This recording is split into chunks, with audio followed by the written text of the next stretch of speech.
She possessed the most celebrated voice in the history of recorded music, yet her life ended entirely alone, face down in the water of a Beverly Hills hotel bathtub. Her addiction and marriages captured the headlines, but her downfall was rooted in an industry that prioritized her value as a product over her autonomy as a person. Understanding how the world's most celebrated voice could die in such profound solitude requires looking past the public spectacle and into the system that governed her life. The America's sweetheart persona was never a reflection of reality. It was a carefully constructed, lethal illusion that left her with nowhere to turn. Whitney Elizabeth Houston was born in Newark, New Jersey in 1963, directly into gospel royalty.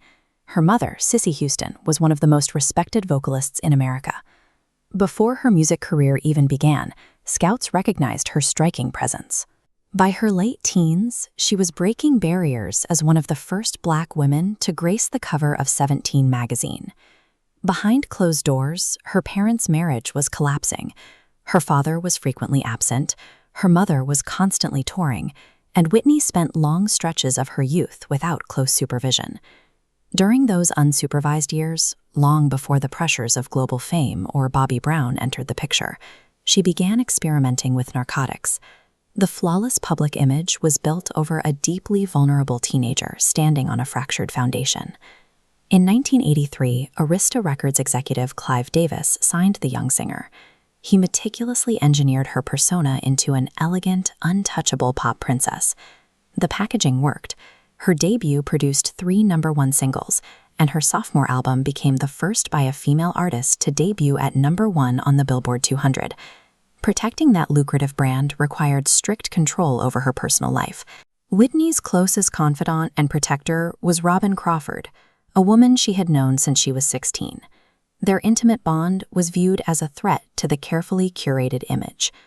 Pressured by the label and her family to protect the product, Whitney ended the relationship. She handed Robin a blue Bible as they parted ways. Losing the one person who served as both her confidant and protector removed a critical barrier between Whitney and the pressures of her manufactured image. In 1992, she married Bobby Brown, an R&B star with a criminal record and a chaotic reputation. To the public, it was a mismatch, but to a woman whose entire existence was micromanaged by executives, Bobby represented the one thing her handlers couldn't control. This timeline charts her reported drug dependency against her commercial peaks. As the immense pressure of maintaining her flawless image intensified, her coping mechanisms escalated into a daily habit of heavy narcotics. Look right here at 1996. Her immense wealth allowed her addiction to grow unchecked behind the closed doors of her estate. Her erratic marriage and escalating substance abuse were the tragic symptoms of a woman desperately grasping for agency in a life where she had almost none.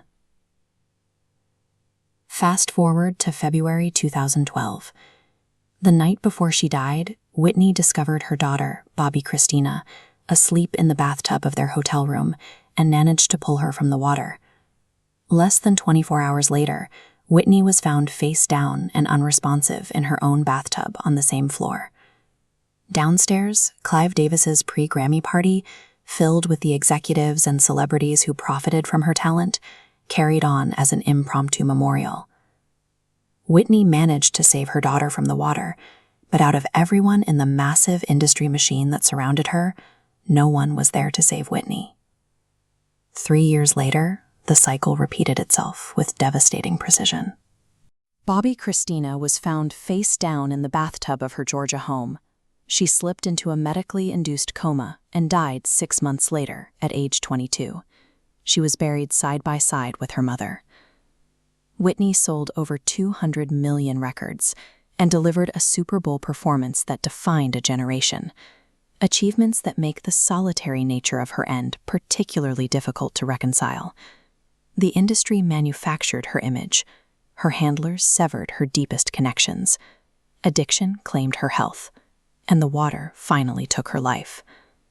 Looking back at the machinery that built her, we are left to ask, did the star-making system elevate Whitney Houston, or did it fail her?